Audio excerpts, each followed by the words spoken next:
Hi all, I'm Trinket, a Yoshi girl that always thought making Minecraft videos seemed like fun. I'm pretty good at Minecraft, but I've never played hardcore before. As you can see up in the top left, it's day 86 in this hardcore Minecraft world. I think it's been going pretty good so far. This is the first video in what will hopefully become a series of videos in which I do projects in this Minecraft world. I like doing building, redstone, designing resource farms, and showing my process and day-to-day life while doing those things in Minecraft. So I hope you'll watch more videos with me. It's been a ton of fun making this world so far, and I can't wait to do it more. As you can see, I've spent a lot of time in this world. I have a lot of fully equipped farms, and I'm pretty fully equipped myself. I really like the area that I spawned in, and I think it'll work really well for the stuff that I'm imagining here. This kind of works as like a river valley where a lot of the first civilizations were born from, and I think that's pretty, I don't know, it's cute. But as much as I've done in these 87 Minecraft days, the world did not start out this way.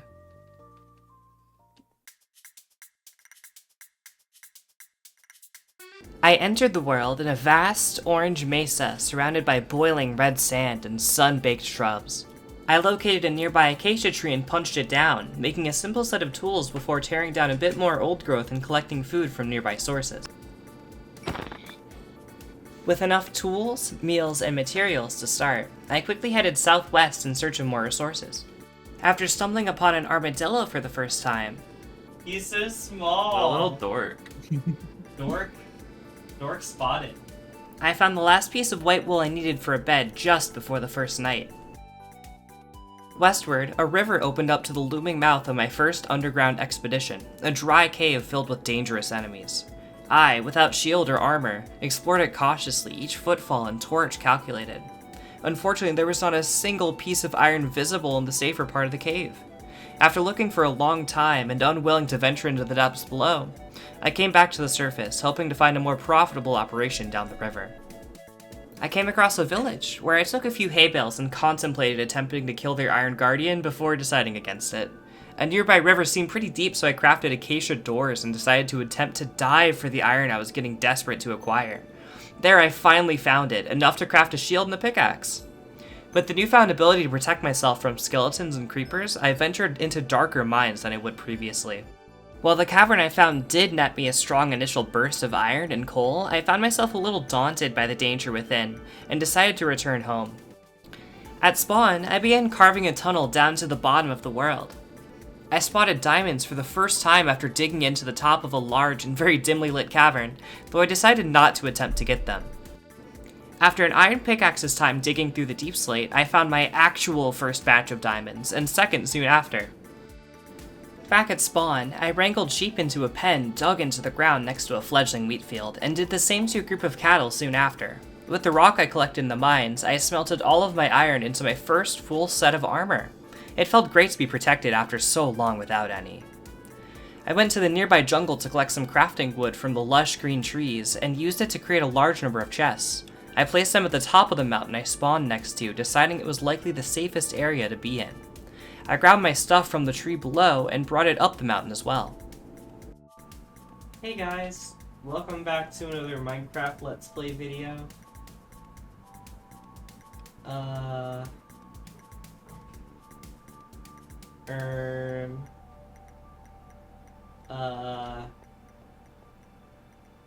I'm a Yoshi.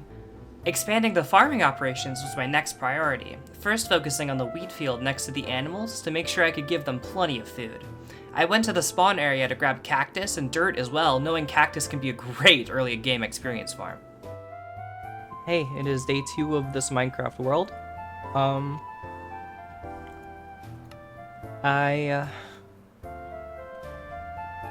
doing well. I began working on 2 very important resources in the world, a sugarcane farm and an automated cactus farm. To start, I cleared out a diamond shovel's worth of dirt from the ground to ensure a nice, flat working area. I dug holes in the ground for sugarcane water, and placed a waterlogged slab on each to make it easier to collect in the future. The sugarcane farm ended up being very large. I would use it in the future to create paper for bookshelves and to trade to a villager for emeralds. The cactus farm started the same way. with the trench built into the ground. I filled that hole with water, turning it into the collection system for the cactus that I would put above it. Each hole in the trench led to a water stream below. After building the cactus farm collection, I was immediately flanked by my first group of pillagers. I decided to despawn them by going back to the jungle to collect more wood. When I did get back to spawn, I began constructing the large cactus farm, a group of sand blocks floating on trapdoors. The cactus would grow, then instantly break on the trapdoor above and fall down to the water collection system. A cactus farm may seem like an odd choice for an initial farm, but in Minecraft Java Edition, cactus is bugged to drop 5 times as much experience as it does in Bedrock Edition when smelted into cactus green, making it a sturdy and reliable source of experience in the early game. I ended up creating 3 tiers of cactus to grow in the farm. I need to run so quickly, I think I'm not going to make it at all. Later, I was collecting wood in the jungle when I realized it was becoming dark outside and I forgot my bed. I ran quickly to the top of the mountain, where I discovered my bed missing. I believed it was at the bottom of the mountain, near the farms that were now swarming with enemies. Surviving an encounter with a skeleton and a baby zombie, I realized my error. My bed isn't there either? Did it despawn? What happened to my bed? Luckily, my bed was safe in my chest on the mountaintop, and I quickly and safely slept away the night terrors. I began placing a long wall around the mountain and farm area, planning on creating a safe zone where mobs couldn't access me within its limits. The wall was large, allowing lots of open space to create my first builds. I blocked off and lit up all places that mobs could spawn, finally making my home safe. I knew he was up here.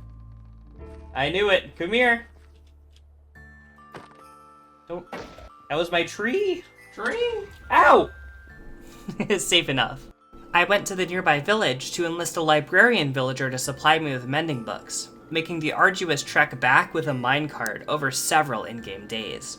I placed it in a small enclosure in the ground where it can be kept safe from zombies, and went about the equally tedious task of getting the mending book from paper trades. After greatly expanding the wheat farm into a dedicated wheat field, I made my first nether portal just to see what my world's nether was like, and maybe to grab some experience from quartz pockets. It was a pleasant nether, but I left soon after. After that, I went about clearing out the large bump on top of the mountain, making a relatively flat space for our first build in this world. It took a long time without a haste beacon. After a short trek out to grab spruce and birchwood, I carved out more of the mountain, this time a path down to the farming area. This mountain is where I'll be focusing this episode, creating our first build in the world, my starter hardcore base.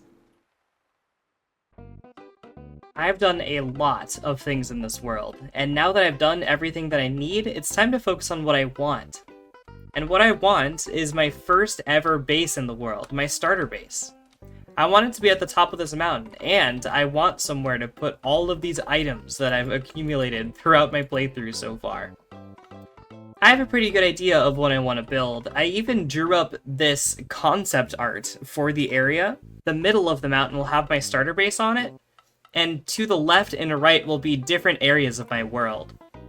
In the Mesa to the left will be a Western-themed desert oasis area. I'm thinking at the start of it will be a Western town with a high noon strip where gunfighters can duel. And then off behind it will be like a desert oasis, where people from the nearby city can come to relax and unwind. Speaking of that city, it'll be on the other side of the mountain, in the lush jungle area. I'm thinking of making a lot of interesting towers with circular shaped roofs. I can't really describe it. And I want them all to be very lush and green towers, which I think will be fun. A lot of plant life on the towers and in the buildings will be an interesting way to take the city, I think. So, what I'm envisioning on top of the mountain will be a nice little house. The theme will be Ranch Hand's Retreat. I think it'll be like a short house with maybe like I think they call them like shotgun porches, where it kind of creeps out from the house and there's like a railing around it. And notably inside the house will be our storage room for basically a lot of the world here. I won't make my big storage room until I'm pretty settled in. So this will have to be our base for a pretty long time here in the world, and I want to make it feel like one. I'm also going to fix up this pathway as well, and once it's done, we can walk up the mountain and see the house for the first time.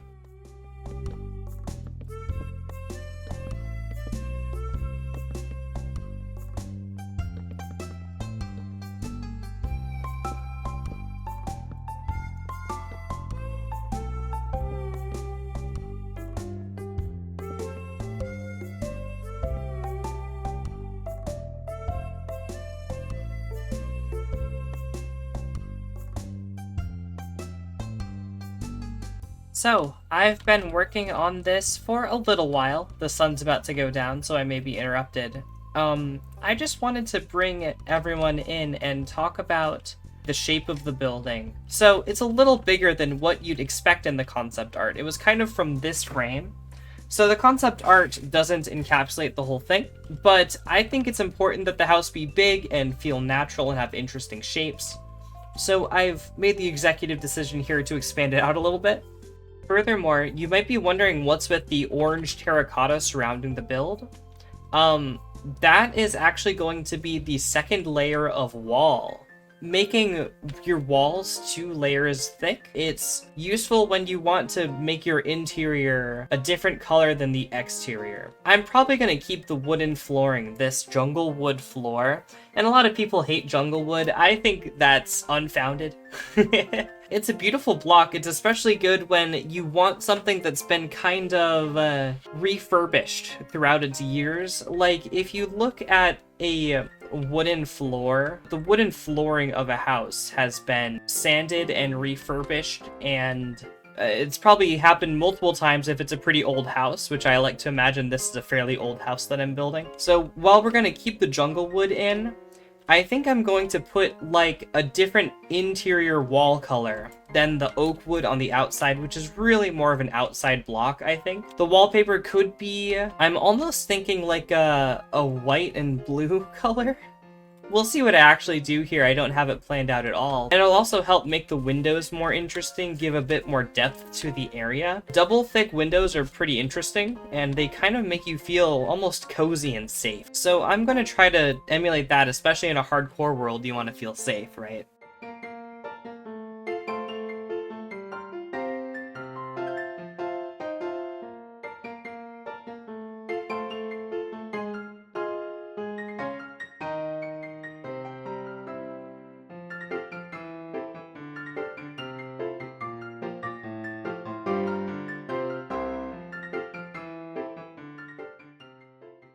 Oh my god.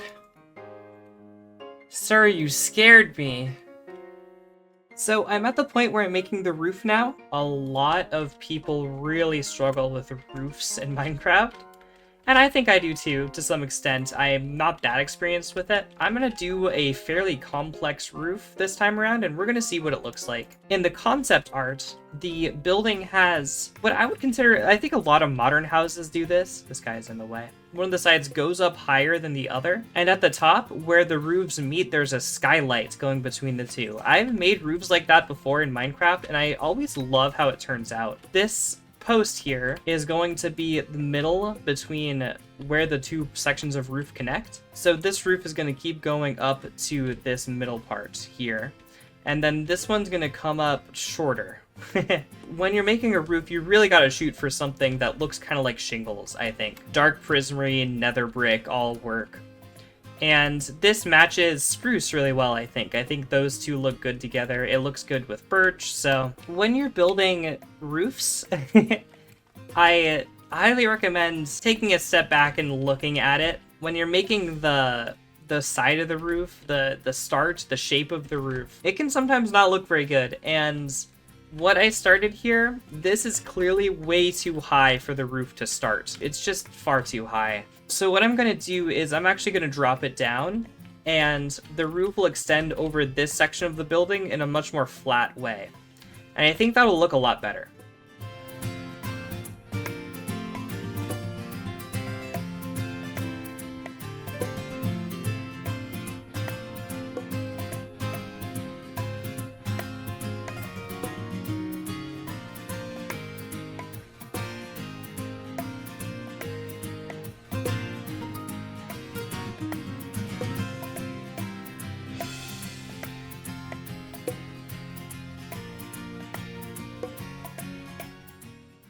It is an hour and a half later, and I have down what I would say is the shape of the roof so far. As you can see, the shape, it resembles, in my opinion, the concept art really well. What I think might struggle a little bit is the window in here, and let's go inside the house, which is very unfinished, but now you kind of see what I was talking about with the skylight. Like, a piece of glass will stretch along here and let us have a nice view out into the world, but we don't want to see the shingles.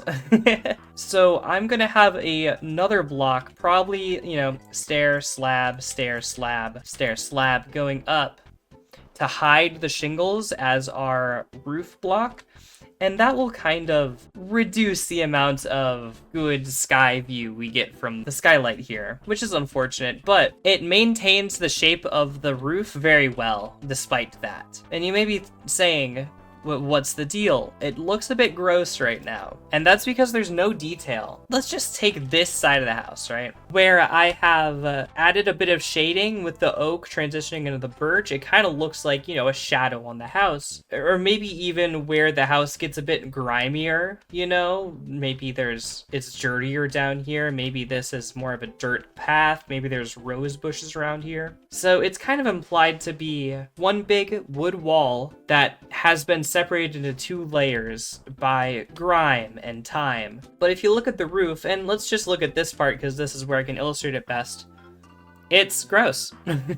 It's all one tone is what it is. What I'm going to do to break up the monotony of the roof is add in a bunch of metal sheets on the roof, like sheet metal, as though the roof has fallen apart and I am replacing it. So the main block that I'm going to use for that sheet metal look is tough stairs. This is a pretty new block, I think. If you look at it, it not only has some kind of greener accents and bluish accents, which goes with the purple. It's kind of cool colors. It's a greenish, bluish gray. It looks like sheet metal, right? And not only that, but in the concept art, I kind of put in bolts on the edges of the sheet metal.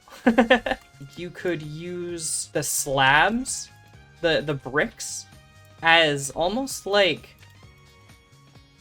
fixing points for the sheet metal, right? These are big cartoonish bolts that have affixed it into the roof, maybe, if you squint. I think that's what I'm gonna do to break up the monotony of the roof, is replace these blocks, some of them, with sheet metal blocks, with these tough stairs and bricks. And the other thing I'm going to do, and this is going to be a lot more rare because I have a lot less of this, but the second stage of copper, and I don't have any on hand, will also look really good. It will look a little off, I think, so I think I'm going to use mostly this.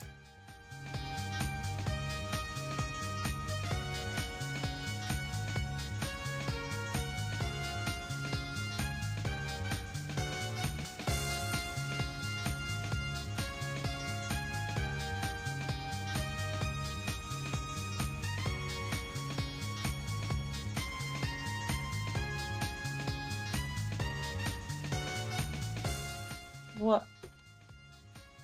I spilled water and it fell all the way down the mountain and removed all these torches? What? What the heck? What? What? What the heck? What is happening?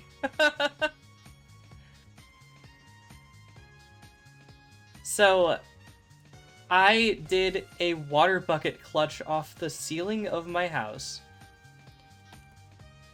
up here, and the water fell down here, removing torches, going into the mob chambers, where this many mobs climbed up the water and out onto my property.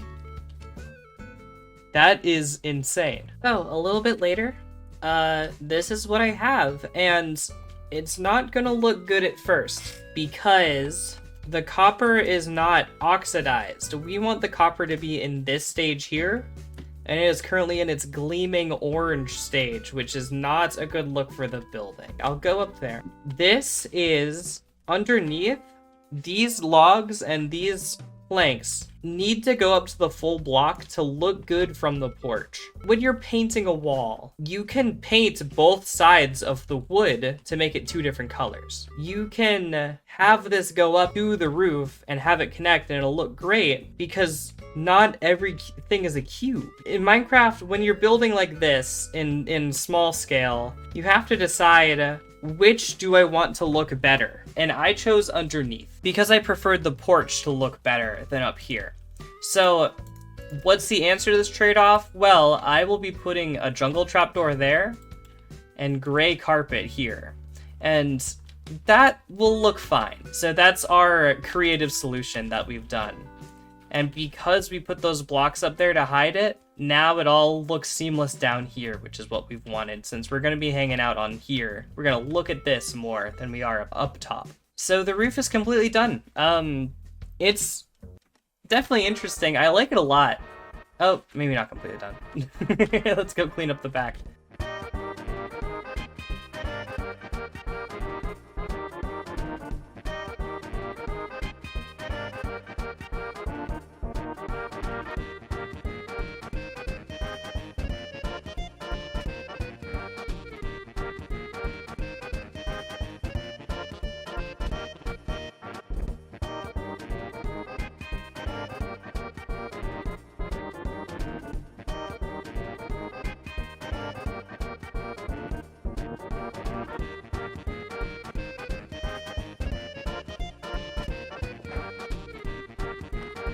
Whoa. I dropped him. One shot from an iron axe. He's nothing. So, it's been around another 80 Minecraft days since I've started this episode, and the house's interior is complete. I decided to just get the interior of the house finished, because it's a good thing to do off camera. There's lots of little finicky details about it. And already you can tell there's going to be kind of a theme, because this wallpaper that I use, these blocks on the wall, the goal here is to be like an old person's wallpaper. And maybe this video won't age well, maybe different generations have different ideas of what an old person's home looks like. But this is my idea, right? There's kind of this like striped wallpaper on the walls, very dark wood furnishings, and very detailed carpeting.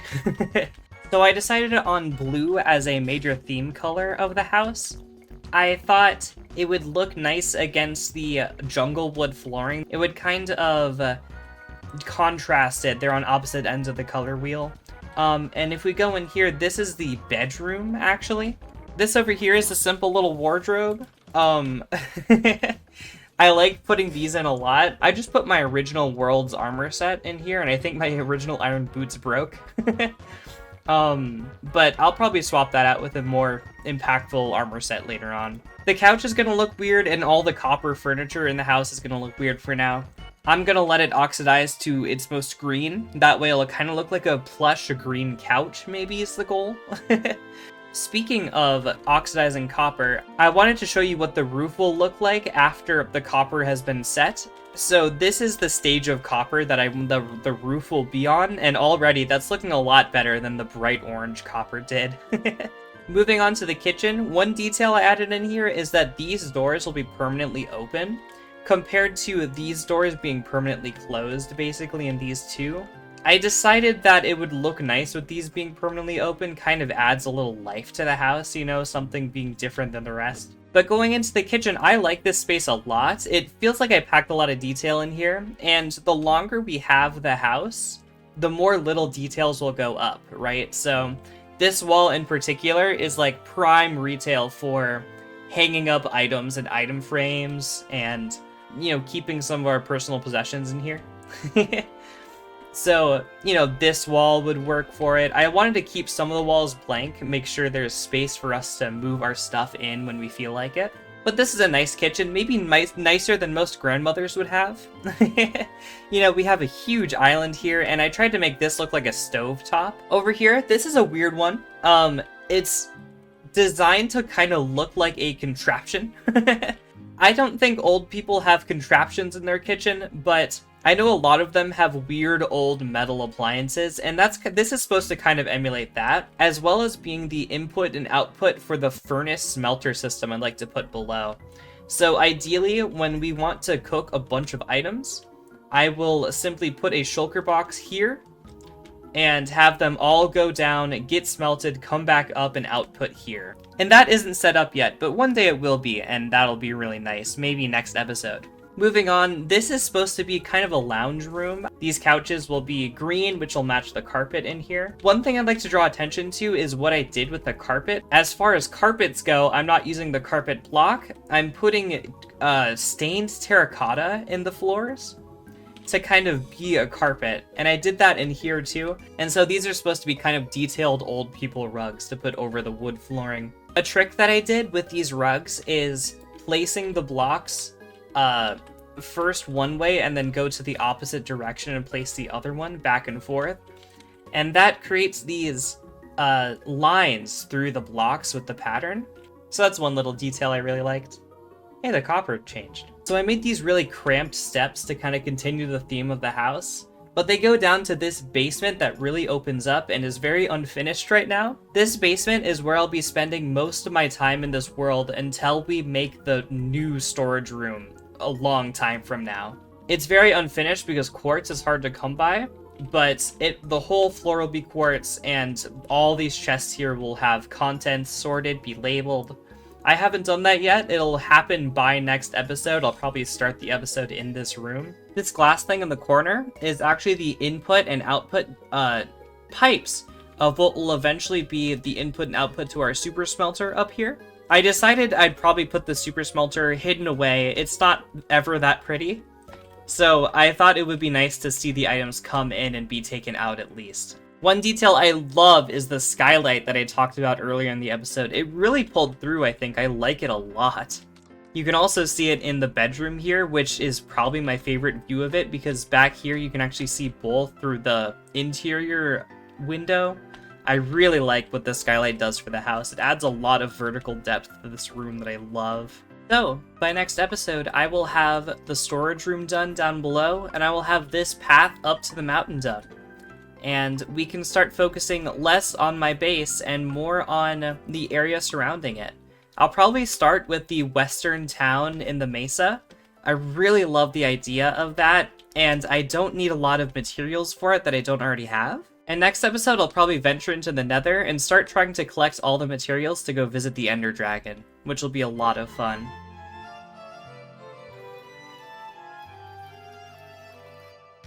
This video took me like 3 weeks, so if you'd like to show me that you want to see another video, the best thing you can do is subscribe to this YouTube channel below. I have a full-time job outside of this, so I'm relying on your support to create more hardcore Minecraft videos. Other things you could do include liking the video, commenting on it, or following me on other social media sites linked in the description. I'll also likely be streaming in this world before the next video releases, on my girlfriend's Twitch channel, DevilCat3D.